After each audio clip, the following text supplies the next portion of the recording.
पहले महात्मा गांधी और भीमराव अंबेडकर के जिंदाबाद का नारा एक साथ लगता था, लेकिन अब गांधी बनाम अंबेडकर हो गया है। दोनों के समर्थक एक दूसरे से नफरत करने लगे हैं। कागज़ पर फिर से पूना पैक्ट है, फिर से पृथक निर्वाचन मंडल की लड़ाई है। दोनों के बीच यह डिबेट चल रही है कि गांधी ने पूना पैक्ट में दलितों के साथ धोखा किया था, वहीं अंबेडकर के बारे में यह कहा जा रहा है कि वह सिर्फ अपने स्वार्थ की लड़ाई लड़ रहे थे। सोशल मीडिया पर चल रही इस लड़ाई का असर आप नीचे स्क्रीन पर कमेंट आ रहे होंगे उसमें देख सकते हैं। लेकिन यह पूना पैक्ट पृथक निर्वाचन मंडल की असलियत क्या है? इसमें क्या गांधी ने वाकई में धोखा दिया था दलितों को, या यह सिर्फ एक फेक न्यूज़ है? इसमें अंबेडकर का क्या रोल है? इन सारे विषयों पर इस वीडियो में बात करने की कोशिश करेंगे, तो चलिए शुरू करते हैं। अछूतों की समस्या को लेकर मैं चिंतित रहा हूं मेरे बचपन से। तब आप पैदा भी नहीं हुए थे डॉक्टर अंबेडकर। 20 लाख रुपए भी दिए हैं अछूतों के जीवन सुधार के लिए। आपने कहा कि कांग्रेस ने 20 लाख खर्च की। मैं कहता हूं कि व्यर्थ खर्च की। अगर कांग्रेस अपना दायित्व समझती है तो कांग्रेस का सदस्य बनने की शर्त होनी चाहिए छुआछूत ना मानना, ना कि खादी पहनना। आप कहते हैं कि ब्रिटिशों के मन में हमारे लिए कोई बदलाव नहीं आया। मैं ये पूछता हूं कि हिंदुओं के मन में भी कहां बदलाव आया है हमारे लिए? जब तक वो अड़ियल बने रहेंगे तब तक हम विश्वास नहीं करेंगे हिंदुओं पर, कांग्रेस पर या किसी महात्मा पर। पूना पैक्ट को समझने के लिए हमें जरा इतिहास में जाना होगा। यह बात तो सबको ज्ञात होगी कि 1857 की लड़ाई में हिंदू और मुस्लिम मिलकर अंग्रेज़ों के गुरूर के खिलाफ लड़े थे। जब अंग्रेज़ों ने देखा कि बहादुर शाह जफ़र की लड़ाई को मंगल पांडे लड़ रहे हैं, मंगल पांडे की लड़ाई को नाना साहब लड़ रहे हैं और नाना साहब की लड़ाई को रानी लक्ष्मीबाई लड़ रही हैं, तो अंग्रेज़ों के कान खड़े हो गए। उन्हें लगा कि भारत में जब तक क्षेत्रीय भिन्नताएं बढ़ेंगी नहीं, जब तक सामुदायिक भिन्नताएं बढ़ेंगी नहीं, भारत पर अंग्रेज़ों का शासन करना मुश्किल हो जाएगा। एक अंग्रेज़ अधिकारी ने कहा था कि अंग्रेज़ ताउम्र भारत पर शासन कर सकते हैं अगर हिंदू और मुस्लिम के बीच में दरार खोद दी जाए। लेकिन 1857 की लड़ाई में जब हिंदू और मुस्लिम एक साथ लड़े तो अंग्रेज़ों ने एक रिसर्च पेपर तैयार किया और हिंदू और मुस्लिम के बीच में खाई खोदने का सबसे पहला काम लॉर्ड कर्जन ने किया। आपको याद होगा कि लॉर्ड कर्जन ने 1905 में बंगाल का विभाजन कर दिया। वहाँ हिंदू बहुल इलाकों को पश्चिमी बंगाल का रूप दे दिया और मुस्लिम बहुल इलाकों को पूर्वी बंगाल का रूप दे दिया। लेकिन यहाँ पर भी बंगाल विभाजन के खिलाफ हिंदू और मुस्लिम एक साथ खड़े थे। वहाँ पर स्वदेशी आंदोलन चल रहा था, बॉयकॉट आंदोलन चल रहा था। हिंदू और मुस्लिम एक दूसरे को राखी बांध रहे थे और दोनों मिलकर रविंद्रनाथ टैगोर द्वारा लिखी अमार सोनार बंगला गा रहे थे। अब अंग्रेज़ों को ऐसा लग रहा था कि हिंदू और मुस्लिम के बीच में खाई खोदनी बहुत ही मुश्किल है। दोनों एकजुट हैं और भारत पर ज़्यादा देर तक अंग्रेज़ शासन नहीं कर सकते हैं। लेकिन यहाँ पर कुछ ऐसा होता है कि मुस्लिम समुदाय के कुछ लोग खुद ही अंग्रेज़ों के पास जाते हैं और कहते हैं कि अब दरार खोदने का समय आ गया है। कुछ मुसलमान समुदाय के नेताओं ने एक रिसर्च किया। रिसर्च में पाया कि क्षेत्रीय और नेशनल पॉलिटिक्स में मुसलमानों का रिप्रेजेंटेशन बहुत कम है। यह मांग लेकर मुसलमान समुदाय के लोग लॉर्ड मिंटो के पास पहुँचे और बताया कि देखिए कैसे हमारे साथ भेदभाव और जाति हो रही है। मिंटो और पूरा अंग्रेजी साम्राज्य इसी दिन का वेट कर रहा था कि कब उसे मौका मिले और हिंदू और मुस्लिम के बीच में दरार खड़ी कर दी जाए। यहाँ पर मिंटो तुरंत साल 1909 का मॉर्ले मिंटो सुधार लाता है और मॉर्ले मिंटो सुधार में यह बताया जाता है कि मुसलमानों को पृथक निर्वाचन मंडल दिया जाएगा। अब निर्वाचन मंडल होता क्या है, इस बात को कायदे से समझिए। मान लीजिए नई दिल्ली का एक इलाका है। नई दिल्ली में मुसलमानों की संख्या अधिक है, तो अगर इस क्षेत्र को पृथक निर्वाचन क्षेत्र घोषित कर दिया जाता है तो यहाँ पर चुनाव में खड़े होने वाले लोग सिर्फ मुसलमान समुदाय से आएंगे और वोट देने वाले भी लोग सिर्फ मुसलमान समुदाय के ही होंगे। वहाँ पर हिंदू, सिख, पारसी, क्रिश्चियन किसी को भी वोट देने का अधिकार नहीं होगा और चुनाव लड़ने का भी अधिकार नहीं होगा।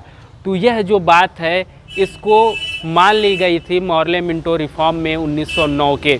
इसके 10 साल बाद मॉन्टेस्क्यू चेम्सफोर्ड रिफॉर्म आया। इस रिफॉर्म में सिखों को, एंग्लो इंडियंस को और यूरोपियंस को भी पृथक निर्वाचन मंडल में शामिल कर लिया गया और कहा गया कि इसके 10 साल बाद एक कमीशन बैठेगा और मॉर्ले मिंटो रिफॉर्म और मॉन्टेस्क्यू चेम्सफोर्ड रिफॉर्म की कार्रवाइयों की देख रेख करेगा कि कहाँ पर ये बेहतर काम कर रहे हैं, कहाँ पर इनसे बेहतर काम नहीं हो पा रहा है।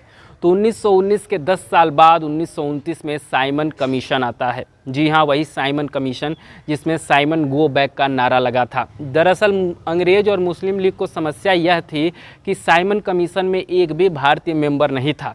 तो इन लोग का यह कहना था कि जो कमीशन बैठेगा उसमें सारे अंग्रेज हैं तो सारा पक्ष भी अंग्रेज़ों को ही मिलेगा, भारतीयों की सुनवाई ही नहीं होगी। लेकिन पूरे भारत में एक नेता था जो साइमन कमीशन का साथ दिया और सहयोग दिया। उस नेता का नाम भीमराव अंबेडकर था। भीमराव अंबेडकर का कहना था कि भारत में आर्थिक, राजनीतिक और सामाजिक रूप से सबसे ज़्यादा पिछड़े दलित हैं। सवर्ण हिंदू उनका शोषण करते हैं और उनके साथ भेदभाव होता है। लेकिन अंग्रेजी सरकार दलितों को पृथक निर्वाचन मंडल में क्यों नहीं शामिल कर रही है।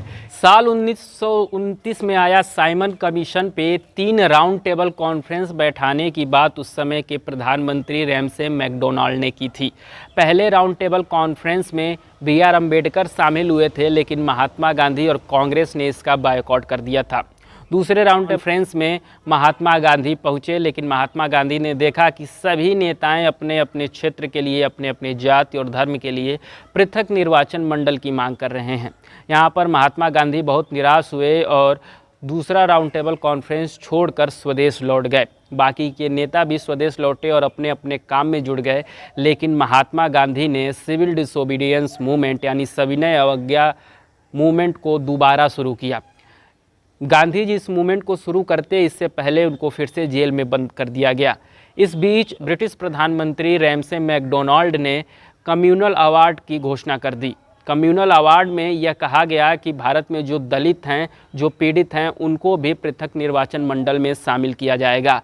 अब गांधी जी इस कम्युनल अवार्ड से बहुत ही खफा हुए और जेल में ही बैठकर आमरण अनशन शुरू कर दिए। अब महात्मा गांधी का इसमें पॉइंट क्या था? महात्मा गांधी क्या चाहते थे? वह क्यों दलितों के खिलाफ थे? क्यों पृथक निर्वाचन मंडल के खिलाफ थे?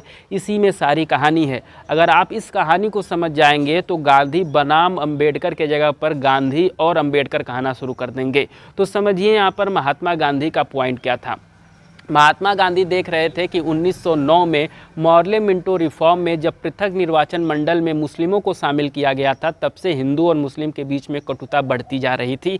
वहीं पर मुसलमान एक अलग देश की भी मांग कर रहे थे। महात्मा गांधी को डर था कि कहीं यही मांग दलित भी न करने लगे, कहीं वह यह न कहने लगे कि हम हिंदू धर्म से और भारत देश से अलग होना चाहते हैं। इसीलिए वह पृथक निर्वाचन मंडल में दलितों को शामिल करने के विरोध में थे। जब महात्मा गांधी आमरण अनशन शुरू कर देते हैं तो देश भर में गांधी को चाहने वाले लोग अंबेडकर के खिलाफ हो जाते हैं। जब अंबेडकर देखते हैं कि दिन प्रतिदिन जेल में महात्मा गांधी की तबीयत खराब हो रही है तो वह महात्मा गांधी से जेल में मिलने जाते हैं। और यही जेल में मिलने से आता है पूना पैक्ट, क्योंकि उस समय महात्मा गांधी पूना के अरोड़ा जेल में बंद थे, इसलिए इस पैक्ट का नाम पूना पैक्ट कहा जाता है। अब पूना पैक्ट में हुआ क्या था, इसको थोड़ा कायदे से समझिए।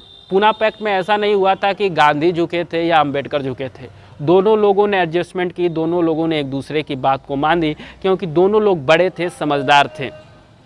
आपको यह जानना होगा कि कम्युनल अवार्ड में 71 सीटों पर दलितों को पृथक निर्वाचन मंडल दिया गया था कि यहाँ पर सिर्फ दलित ही खड़े होंगे और दलित ही वोट करेंगे। इस चीज़ को महात्मा गांधी ने बढ़ाकर 148 कर दिया, यानी लगभग इसके दुगुना कर दिया। लेकिन उन्होंने कहा कि यह जो पृथक निर्वाचन मंडल का कॉन्सेप्ट है, जो सेपरेट इलेक्ट्रोड का कॉन्सेप्ट है, इसको बदलकर ज्वाइंट इलेक्ट्रोड किया जाए। अब ज्वाइंट इलेक्ट्रोड और सेपरेट इलेक्ट्रोड में क्या अंतर है, इसको समझिए। सेपरेट इलेक्ट्रोड में मैंने शुरू में ही बताया था कि अगर किसी क्षेत्र में सेपरेट इलेक्ट्रोड जारी होता है दलितों के लिए, तो वहाँ पर सिर्फ दलित ही चुनाव लड़ सकते हैं और सिर्फ दलित ही वोट दे सकते हैं। लेकिन अगर ज्वाइंट इलेक्ट्रोड आता है तो सिर्फ चुनाव के लिए दलित ही खड़े होंगे, लेकिन वोट सभी प्रकार के लोग वहाँ पर दे सकते हैं। यानी एक ब्राह्मण भी वोट देगा, एक मुस्लिम भी वोट देगा, लेकिन देगा किसको? सिर्फ दलित को। तो महात्मा गांधी का यह मन था कि वोट सभी दें, लेकिन आरक्षित वह सीट दलितों के लिए हो। जब BR अम्बेडकर ने गांधी जी की यह मांग सुनी, यह प्रस्ताव सुनी, तो उनको बहुत कोई दिक्कत नहीं हुई। पूना पैक्ट साइन हो गया। यही है पूना पैक्ट की कहानी, जिसे अम्बेडकरवादी कहते हैं कि गांधी ने धोखा कर दिया, और गांधीवादी कहते हैं कि अम्बेडकर सिर्फ अपने स्वार्थ की लड़ाई लड़ रहे थे। अगर आप इतिहास देखेंगे तो गांधी ने ही पहला लॉ मिनिस्टर बनाया अम्बेडकर को, और नेहरू को कहा कि अम्बेडकर सबसे ज़्यादा पढ़ा लिखा इंसान है, इसको लॉ मिनिस्टर बनाओ, और अम्बेडकर लॉ मिनिस्टर बनते हैं। वहीं पर अगर हम देखते हैं तो अम्बेडकर भी गांधी को बहुत मानते हैं, बहुत इज्जत देते हैं और अपने हिसाब से पॉलिटिक्स करते हैं, क्योंकि पॉलिटिक्स जब होगी तो एक दूसरे के खिलाफ लोग होंगे ही। इसमें ज़्यादा इमोशनल होने की ज़रूरत नहीं है। तो अगर आप कहीं भी ट्विटर, फेसबुक या कहीं भी बातचीत में पूना पैक्ट पर गांधी और अंबेडकर के समर्थकों को एक दूसरे को गाली देते हुए, नफरत करते हुए देखें, तो यह पॉइंट उनके सामने रखें और बताएं कि दोनों नेता एक दूसरे की बेहतरी चाह रहे थे। अगर आप देखें तो गांधी भी आगे चलकर दलितों के लिए बहुत बड़ा अभियान चलाते हैं। उम्मीद है आपको वीडियो में कुछ नया इन्फॉर्मेशन मिला होगा। कुछ लोग होंगे जो इसके खिलाफ नफरत फैला रहे होंगे, गांधी और अंबेडकर के बातों को एक दूसरे के विरुद्ध दिखा रहे होंगे, उन तक इस वीडियो को पहुंचाइए। और जो लोग इस चीज़ में इंटरेस्ट रखते हों उन तक भी इस वीडियो को पहुंचाइए। चैनल को सब्सक्राइब कीजिए, वीडियो को लाइक कीजिए। बहुत बहुत धन्यवाद।